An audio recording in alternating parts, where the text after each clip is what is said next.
when you can see my face.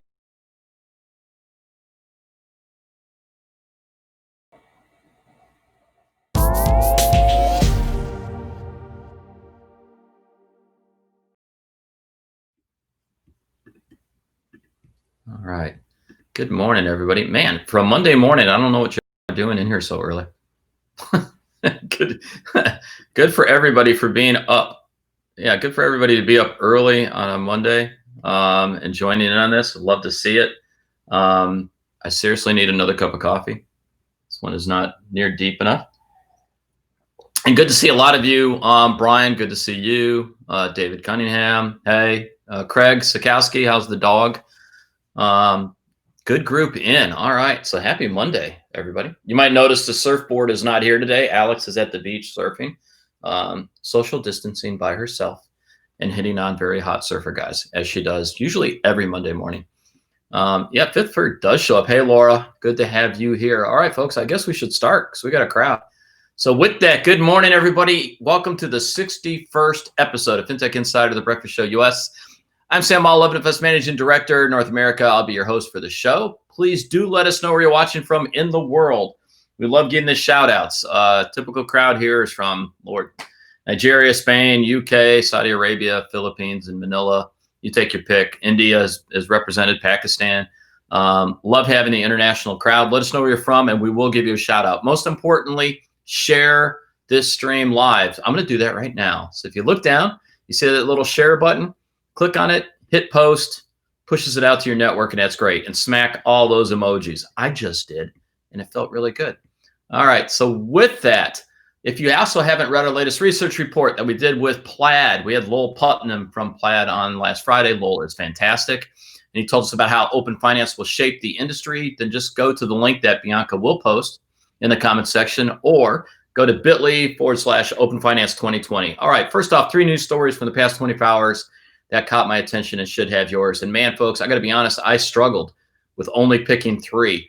I was talking to Tom right before we launched. Remember, I mentioned last week that it sounded like Encino was going to file and do an IPO. Well, it's official. You can go out and see the news today. They filed their S1. So Encino is about to go public. Love that news. Great for Encino. That wasn't one of my 3 stories, by the way. Just had to throw that in there. All right. First story, Reuters reports a cash cliff spells trouble for U.S. unemployed and everyone else. It's a cash cliff millions of Americans face this summer as the emergency benefits, which lifted U.S. consumer incomes by a record 10.8% in April, expire.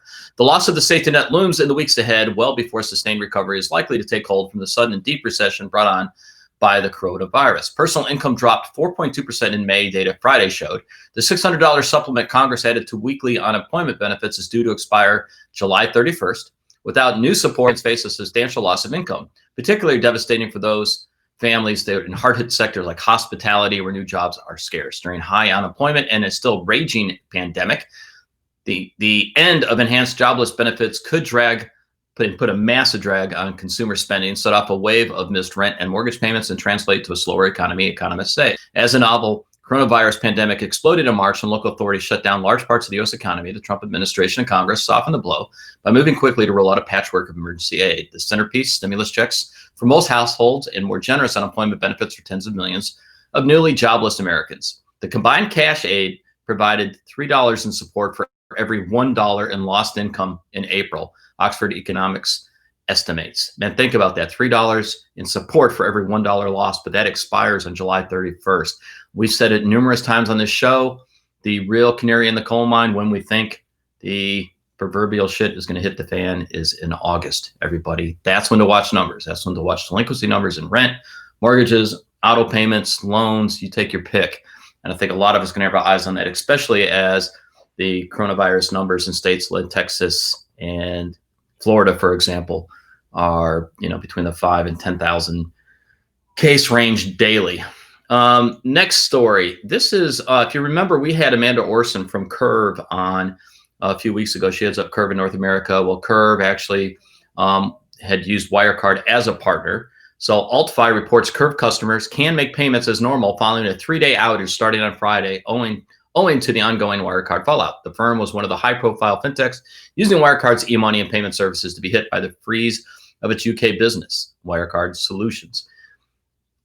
This followed the news on Thursday that its German-listed patent company was collapsing under the weight of debts as its accounting scandal became increasingly bad. Curve had just 1 hour's notice from the UK regulator on Friday of the Wirecard freeze. Let's repeat that sentence for everybody out there. Tom's going to be on in a minute, and he's going to be like, oh my God. They had 1 hour's notice from the UK regulator on Friday of the Wirecard freeze. It had already begun to move away from wildcard services as originally reported by Alt5 back in April. To get back live, the Curve team have been working over the weekend to bring forward its plans to handle all e-money services in-house. And Amanda kind of pinged me all weekend long. Amanda hasn't slept, I can tell you, in 3 days, and just, I mean, good for them. And it proves what a team can do when they're highly motivated and highly talented. Well done to Curve. They deserve an applause there. And Wirecard, please go away. And last story, MSNBC reports pending home sales spiked a stunning 44.3% in May compared to April. This is according to the National Association of Realtors. That's the largest 1 month jump in the history of the survey, which dates back to 2001. It beat expectations of a 15% cadence. Sales were still 5.1% lower compared with May of 2019, however. Pending sales measures signed contracts on existing homes, so it shows that buyers were out shopping during the month of May and not social distancing. Sales had fallen 22% for the month in April as the economy shut down due to the spread of the coronavirus. Buyers came back to the market despite restrictions on open houses in many states. So again, folks, we'll see what happens in the mortgage space, mortgage delinquency, and everything else come August. I'll keep hammering on that note. That's the bellwether. We'll see then. All right. Enough of the news. Let's get Tom on. Great to have Tom join us today. Tom is with Fifth Third, one of my favorite banks to talk to in the U.S. And Tom is the head of commercial digital at Fifth Third Bank. On today's show, we'll talk about PPP lending in the U.S. and how the process was for the people over at Fifth Third. Tom, how are you doing? I'm doing well, Sam. Thanks for having me on the breakfast show. Long-time listener, first-time caller. And everybody, the bingo quiz is: when do we see one of Tom's kids running behind him? It will happen. There's no way in hell that is not happening today. Yeah, I think if a kid shows up in this one, that's 3 for 3. That's like the bowling turkey. So we'll have to get awesome that up on the screen. So for those of you that don't know a lot about Fifth Third and Cincinnati, I say Cincinnati, and in the U.S., it just makes me smile because every time I say Cincinnati, I think of WKRP and the turkeys being loosed from the helicopters. Everybody in Europe has no clue what I'm talking to. Anybody born after 1990 has no clue what I'm talking about. Go to YouTube. Greatest episode on television I've ever seen, and one of the greatest shows in WKRP. Actually, Cincinnati is a little gem that I think a lot of people don't know about. So, Tom, you actually were working in New York before you joined Fifth Third and did the move from New York to Cincinnati. How would you describe, Fifth Third, and how would you describe the difference between living in New York and Cincinnati?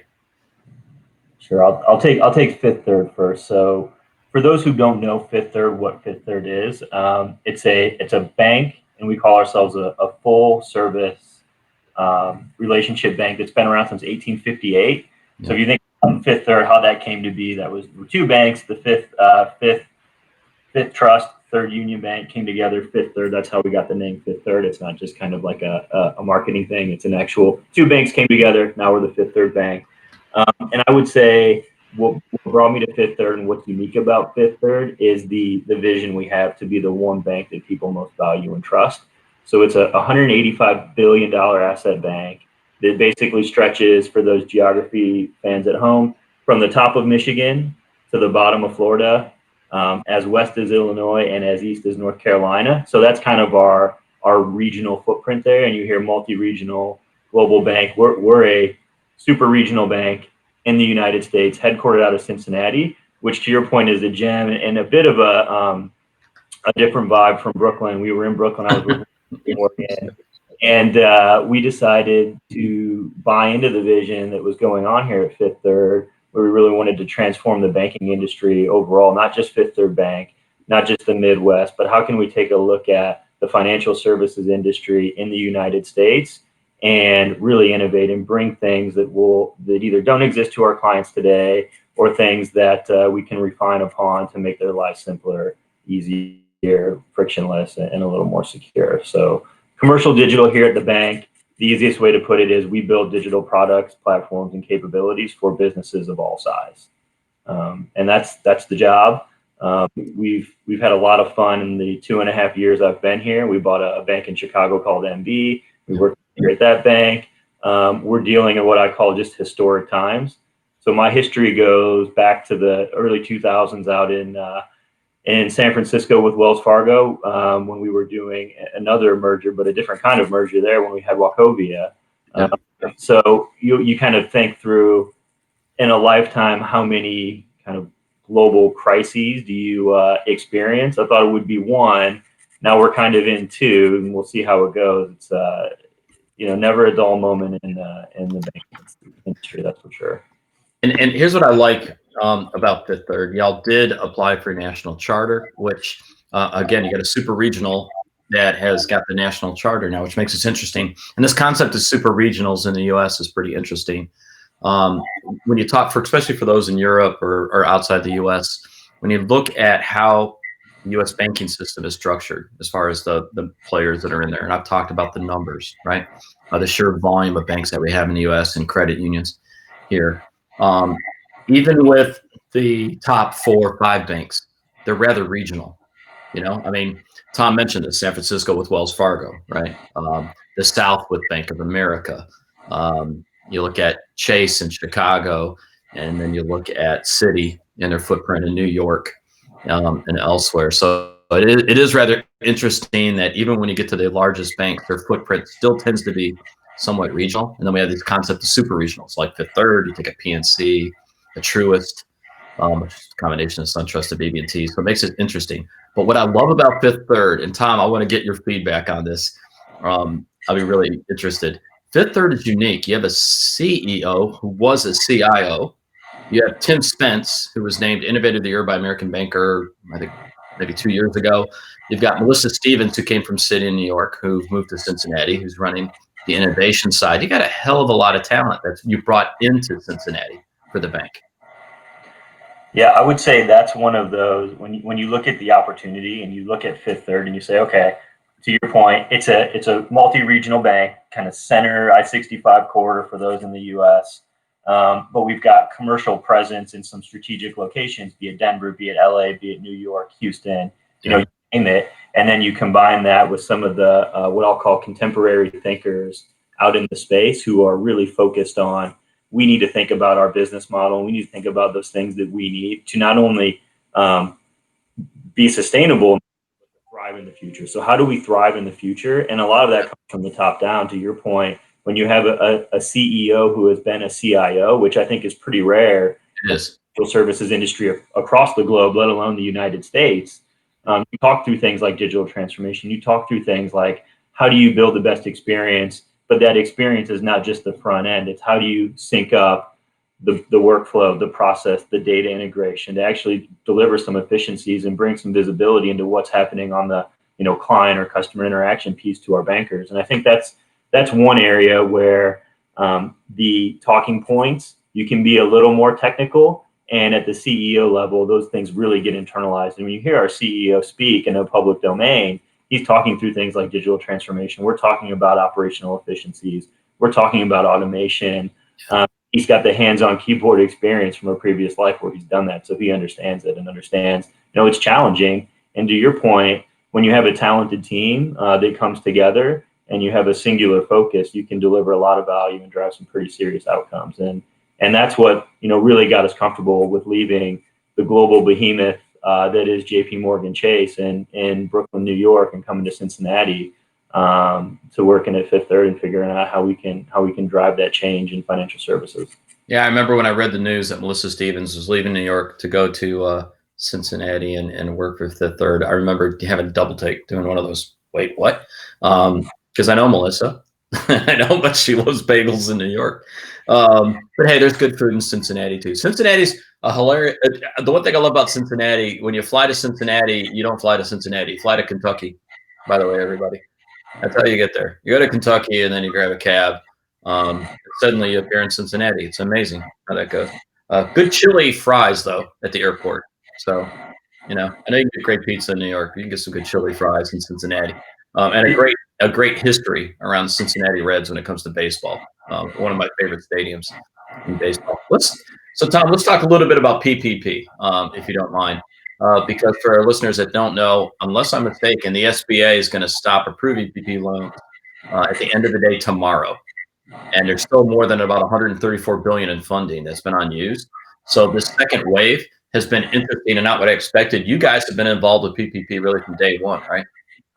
Yeah, that's correct. When we first heard of the program and we saw it get approved through the CARES Act, we put together a team across the bank to drive what we considered sort of client-led, banker-aware, and then we figured out who the right partner was to help us kind of process these loans. So, Right. as it stands, a couple of days ago, we had 36,000 of these PP loans actually funded. Wow.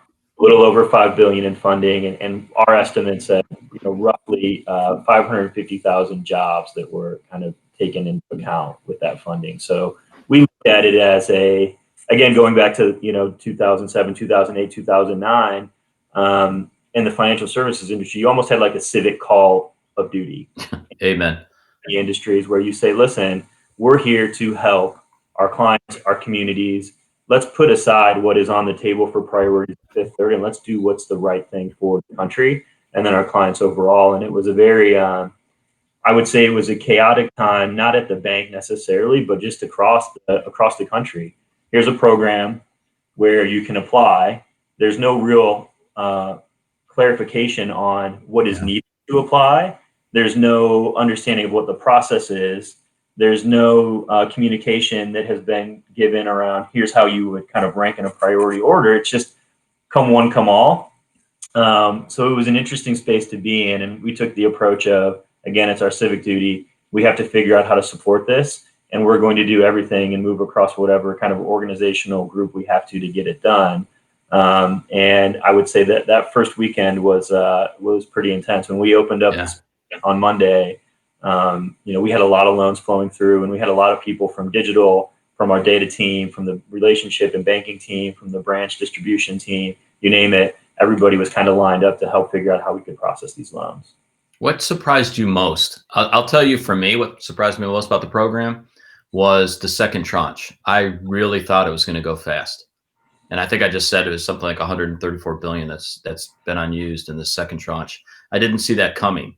And I'm not sure what attributed to that. If it was the hesitancy around how much the regulatory component of this, the rules around it were constantly changing, that made people nervous. Maybe the loan cap. I have no idea. I mean, what surprised you the most about the program?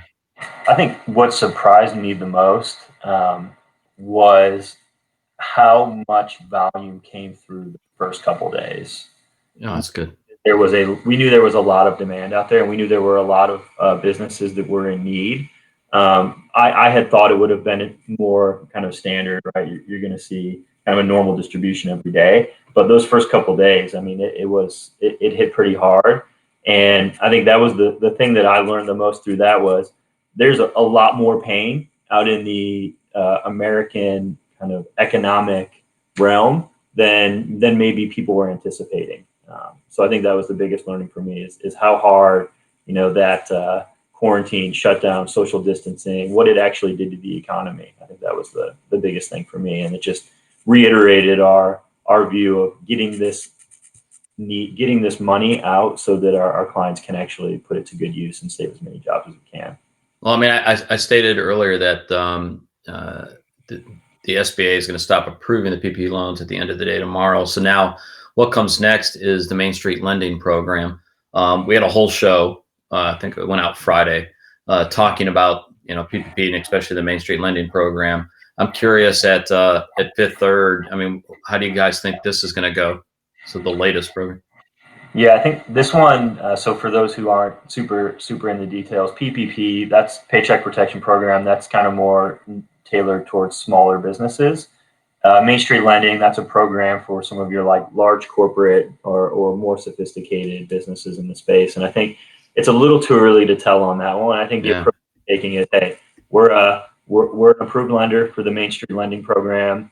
we're talking with clients, we're talking with bankers, we're getting communication out there so people are aware of what's available to them. But there's a little more consideration that needs to take place on the Main Street Lending Program in terms of what your business can do going forward, and the kind of flexibility you have to operate if you participate in the Main Street Lending Program. And it's just, right now, I think the one positive change from PPP that we're seeing with Main Street Lending is that communication. Yeah, it's been better. The program's actually up and running. So making sure these businesses are aware, if you participate, these are some of the restrictions that will be put in place. One of the things I love about Fifth Third, and I keep saying I love Fifth Third, because I actually do. I think it's a great example of a large bank. What do you guys ranked in assets? I know you're top 10. I just don't remember where you're at. I know you're big. It's 185 billion. So it depends. Okay, big. if you're looking at only retail financial institutions, if you're looking at some of the other kind of classifications we have in the U.S. But typically we say, top 10, top 15 bank, depending on how you slice it. Yeah, safe to say. And what I love about it is, again, the Cincinnati base, right? So not New York, not San Francisco, not even Charlotte.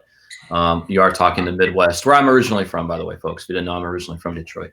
And I love seeing a company at that scale doing well, again, based in the Midwest. I'm curious, just real quick, for our listeners that are, say, overseas or different parts of the country, what has it been like in Cincinnati and at Fifth Third?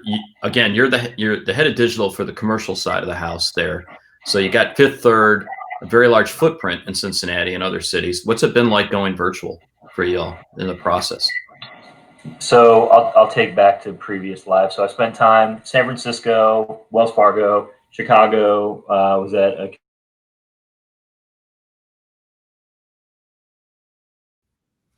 multi-regional or global kind of structure. Was just kind of business as usual there. Yeah. We had teams that were all over the country, all over the world.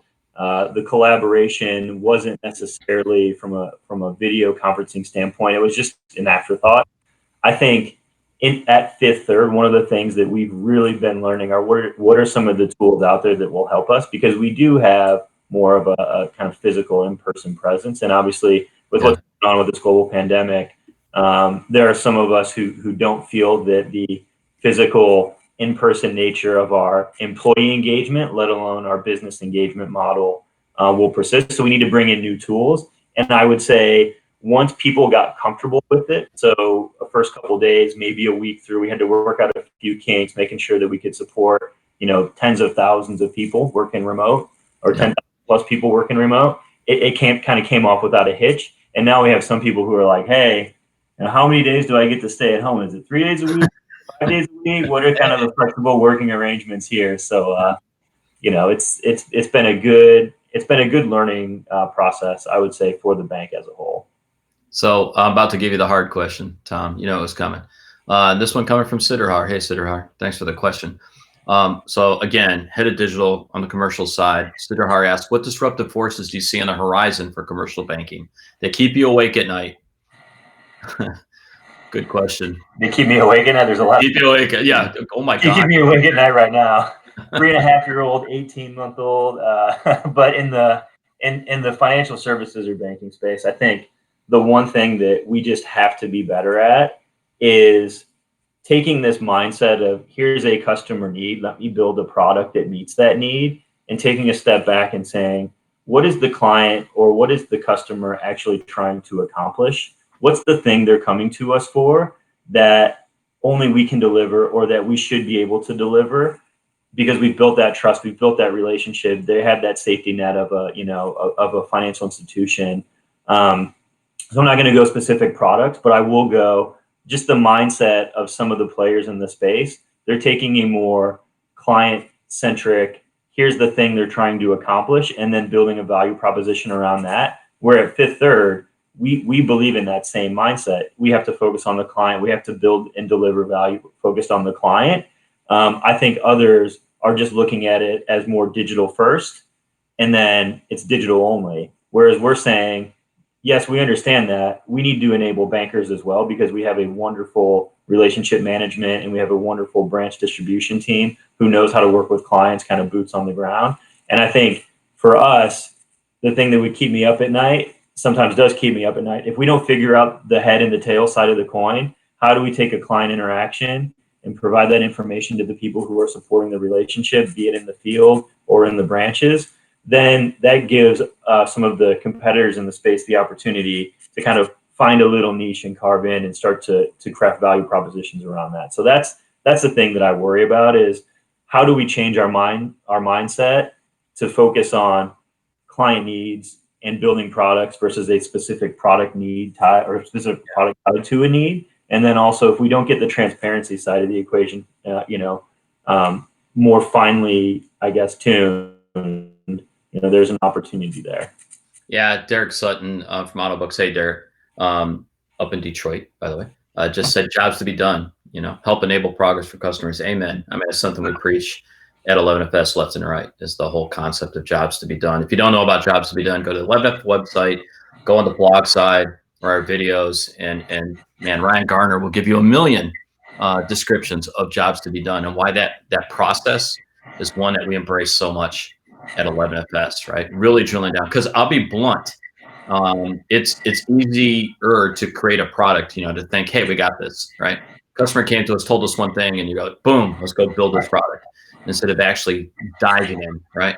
And truly trying to find out what in God's name it is they're trying to accomplish, right? What is it? What's the motivation behind the needs and doing it? And as Derek says, yes to all of this, digital transformation is a project just putting a fresh coat of paint on the family station wagon. Hey, nothing wrong with a station wagon, Derek. Come on, man. Estate car, I think we used to call them in the UK. I love my station wagons. There's nothing wrong with that. Final little call out, Tom. One of the things I always shout about, and it's going to be one more call out to Cincinnati. I think one of the effects of COVID we're going to see is a little bit of a push of folks starting companies or running their businesses outside of San Francisco and New York. So in other words, looking for places where the cost of living or the cost of doing business is a little bit less expensive than San Francisco, New York. I look here at Jacksonville, where SoFi has just opened up, where I have Amazon and just about every major bank down here. Do you think that's a trend we're going to see? I mean, it's one you followed, right? I mean, you left New York to go to Cincinnati. Well, I hope so. If you look at just the Midwest in general, and you see some of the heavy hitting institutions, you've got University of Chicago, you got my alma mater, Indiana University, who's got a joint kind of computer science MBA program going on right now. University of Cincinnati, you've got great, University of Michigan. You look at some of these schools, and they're feeder schools to the coasts.